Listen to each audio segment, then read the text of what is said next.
नमो भगवते वासुदेवाय। ओम नमो भगवते वासुदेवाय। ओम नमो भगवते वासुदेवाय। ओम नमो भगवते वासुदेवाय। ओम नमो भगवते वासुदेवाय। आज से मैं आप लोगों के सामने रोज श्रीमद् भागवत गीता पढ़ूंगी। आप लोग भी इसका श्रवण करेंगे। इसको पढ़ने से बहुत ही लाभ होता है, सारे कष्ट दूर हो जाते हैं। श्री कृष्ण भगवान सबका दुख दूर कर देते हैं। इसलिए आप लोग भी पढ़ने का, आप लोगों के पास समय नहीं है लेकिन कम से कम सुन सकते हैं तो सुनिएगा। तो आइए हम लोग चलते हैं श्रीमद् भागवत गीता का महात्म्य पढ़ते हैं। पहला अध्याय, देवर्षि नारद की भेंट होती है भक्ति से। तो वही प्रसंग है, मैं शुरू करती हूँ। आज से आप लोग भी इसे श्रवण करेंगे जरूर। सच्चिदानंद स्वरूप भगवान श्री कृष्ण को हम नमस्कार करते हैं, जो जगत की उत्पत्ति, स्थिति और विनाश के हेतु तथा आध्यात्मिक, आधि दैविक और आधि भौतिक तीनों प्रकार के तापों का नाश करने वाले हैं। जिस प्रकार श्री सुखदेव जी का यज्ञोपवीत संस्कार भी नहीं हुआ था तथा लौकिक वैदिक कर्मों के अनुष्ठान अवसर भी नहीं आया था, तभी उन्हें अकेले ही संन्यास लेने के लिए घर से जाते देखकर उनके पिता व्यास जी विरह से व्याकुल होकर पुकारने लगे, बेटा बेटा तुम कहाँ जा रहे हो? उस समय वृक्षों के ने तन्मय होने के कारण श्री सुखदेव जी की ओर से उत्तर नहीं आया। ऐसे सर्वभूत हृदय स्वरूप श्री सुखदेव जी मुनि को मैं नमस्कार करता हूँ। एक बार भगवत कथामृत का रसास्वादन करने में कुशल मुनिवर सौनक ऋषि ने नैमिषारण्य क्षेत्र में विराजमान महामति सूत जी को नमस्कार करके उनसे पूछा। सौनक ऋषि जो है नैमिषारण्य क्षेत्र में विराजमान थे और उनसे सूत जी से नमस्कार करते हैं और पूछते हैं। सौनक जी बोले, सूत जी, आपका ज्ञान अज्ञान अंधकार को नष्ट करने के लिए करोड़ों सूर्य के समान है। आप हमारे कानों के लिए रसायन अमृत स्वरूप सार गर्भित कथा कहिए। भक्ति, ज्ञान और वैराग्य से प्राप्त होने वाले महान विवेक की वृद्धि किस प्रकार होती है तथा वैष्णव लोग किस तरह इस माया मोह से अपना पीछा छुड़ाते हैं। इस घोर कलिकाल में जीव प्रायः आसुरी स्वभाव के हो गए हैं। विविध क्लेशों से आक्रांत इन जीवों को शुद्ध दैवी शक्ति संपन्न बनाने का सर्वश्रेष्ठ उपाय क्या है? सूत जी बोले, आप हमें कोई ऐसा शाश्वत साधन बतलाइए जो सबसे अधिक कल्याणकारी तथा पवित्र करने वाले हैं भी पवित्र हो तथा भगवान श्री कृष्ण की प्राप्ति करा सके।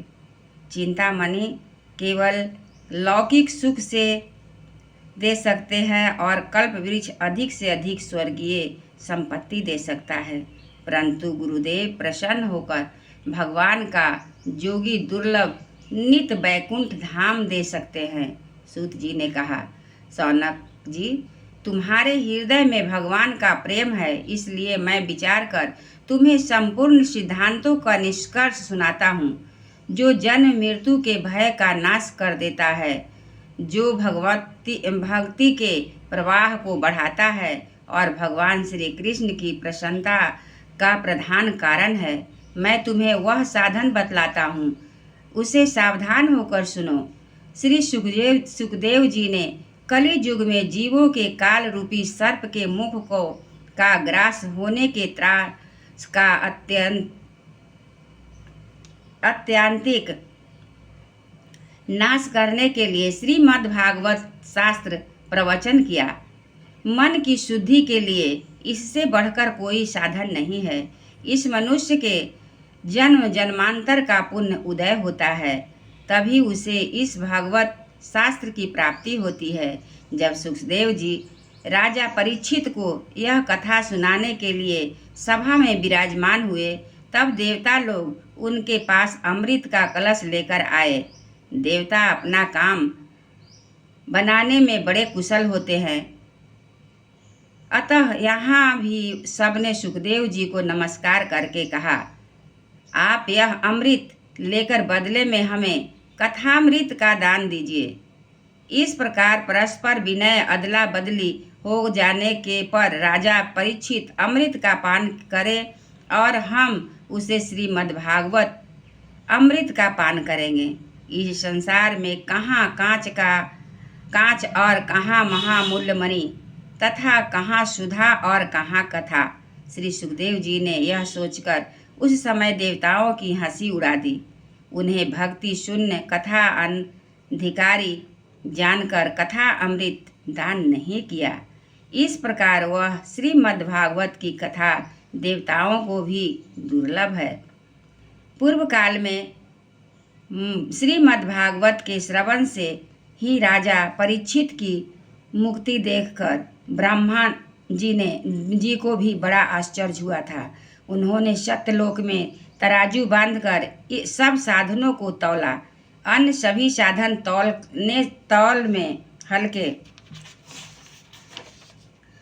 पड़ गए। अपने महत्व के कारण भागवत की ही सबसे भारी रहा। यह देखकर सभी ऋषियों को बड़ा विस्मय हुआ। उन्होंने कलियुग में इस भागवत गीता का शास्त्र को ही पढ़ने सुनने से तत्काल मोक्ष वाला निश्चय किया। सप्ताह विधि से श्रवण करने पर यह निश्चय भक्ति प्रदान करता है। पूर्व काल में इसे दया परायण सनकादिक देवर्षि नारद जी को सुनाया था। यद्यपि देवर्षि ने पहले ब्रह्मा जी के मुख से इसे श्रवण कर लिया था, तथापि सप्ताह श्रवण की विधि तो उन्हें सनकादि ने ही बताई थी। सौनक ऋषि ने पूछा, सांसारिक प्रपंच से मुक्त एवं विचारशील नारद जी का सनकादि के साथ संयोग कहाँ हुआ और विधि विधान के श्रवण में उनकी प्रीति कैसे हुई? सूत जी ने कहा, अब मैं तुम्हें उस भक्ति कथानक सुनाता हूँ जो सुखदेव जी ने मुझे अपना अनन्य शिष्य जानकर एकांत में सुनाया था। एक दिन विशालापुरी में वे चारों निर्मल ऋषि सत्संग के लिए आए। वहाँ उन्होंने नारद जी को देखा।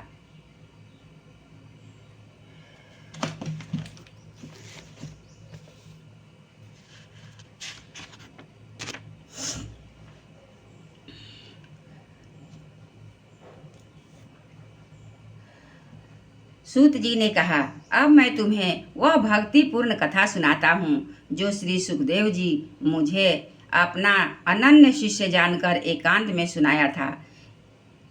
एक बार विशालापुरी की चारों निमित्त सत्संग के लिए आए। उन्होंने नारद जी को देखा। सनकादि जी ने कहा, ब्राह्मण, आपका मुख उदास क्यों हो रहा है? आप चिंतातुर कैसे हैं? इतनी जल्दी आप कहाँ जा रहे हैं और आपका आगमन कहाँ से हो रहा है?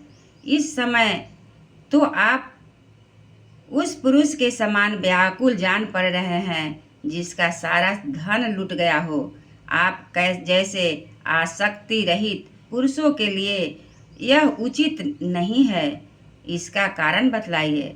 नारद जी ने कहा, मैं सर्वोत्तम लोक समझकर पृथ्वी पर आया था। यहाँ पुष्कर, प्रयाग, काशी, गोदावरी, नासिक, हरिद्वार, कुरुक्षेत्र, श्रीरंग और सेतुबंध आदि कई तीर्थों में मैं इधर उधर विचरता रहा, किंतु मुझे कोई भी मन संतोष देने वाला शांति नहीं मिली। इस समय अधर्म के सहायक कलियुग ने सारी पृथ्वी को पीड़ित कर रखा है। अब यहाँ सत्य, तप, शौच, दया, दान आदि कुछ भी नहीं है। बेचारे जीव केवल अपना पेट पालने में लगे हुए हैं। वे असत्यभाषी, आलसी, मंदबुद्धि, भाग्य ज्ञानी उपद्रवग्रस्त हो गए हैं। जो साधु संत कहे जाते हैं वे पूरे पाखंडी हो गए हैं। देखने में तो वे विरक्त हैं, किंतु स्त्री धन आदि स्त्री सभी परिग्रह करते हैं। घरों में स्त्रियां राज्य है सलाहकार बने हुए हैं। लोभ से लोग कन्या विक्रय करते हैं। स्त्री पुरुष में कलह मचा हुआ है। महात्माओं के आश्रम, तीर्थ और नदियों जवनों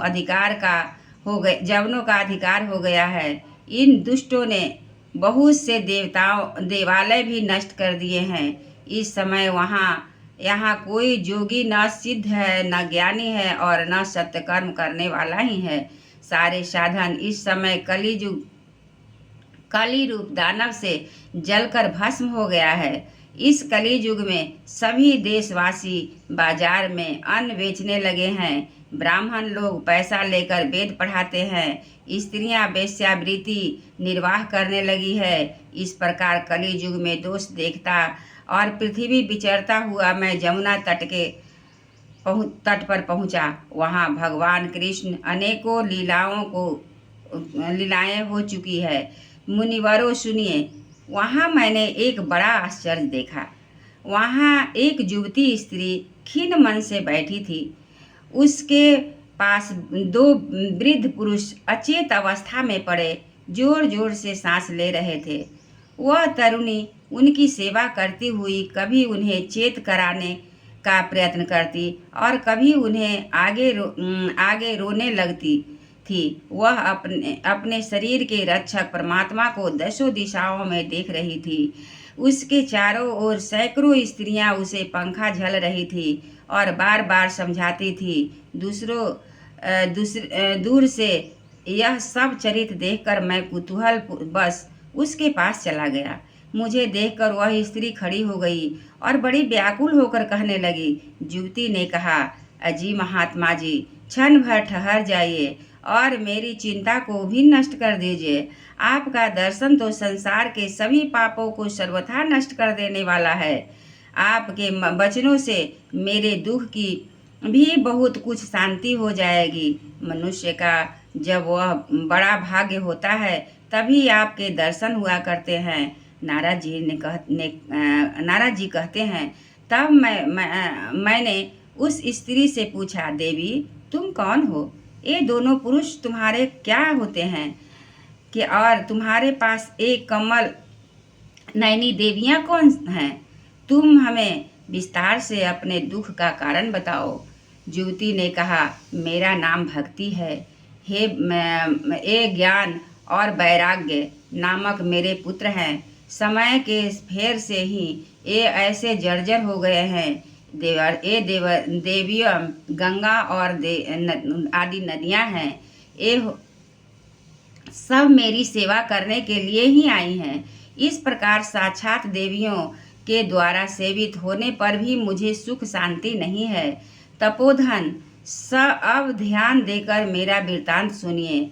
मेरी कथा वैसे तो बहुत प्रसिद्ध है, फिर भी उसे सुनकर आप मुझे शांति प्रदान करें।